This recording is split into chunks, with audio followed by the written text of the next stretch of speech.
कराची के इलाके ली मार्केट में 4 खवातीन के कत्ल के शुबे में पुलिस ने मकतूला के शौहर और उसके 2 बेटों को हिरासत में ले लिया।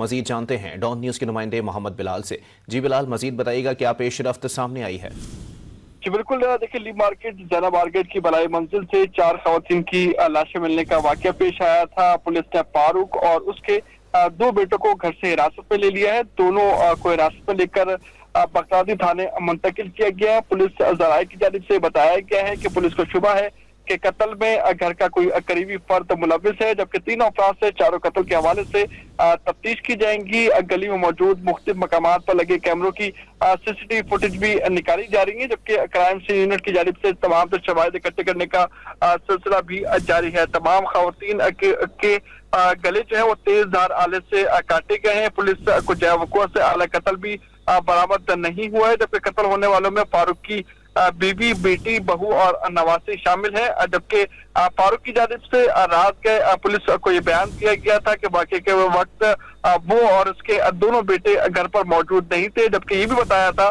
कि हमारी किसी से कोई दुश्मनी नहीं है और ना ही हमें किसी पर शक है। पुलिस हुकाम की जानिब से जो है वो ये बताया जा रहा है कि तमाम तर तहकीकात का अमल जारी है, जबकि जराये ये कहते हैं कि इस तमाम तर मामले में कोई घर का करीबी फर्द मुलविस हो सकता है। जिस हवाले से बहुत शुक्रिया बिलाल अपडेट करने के लिए।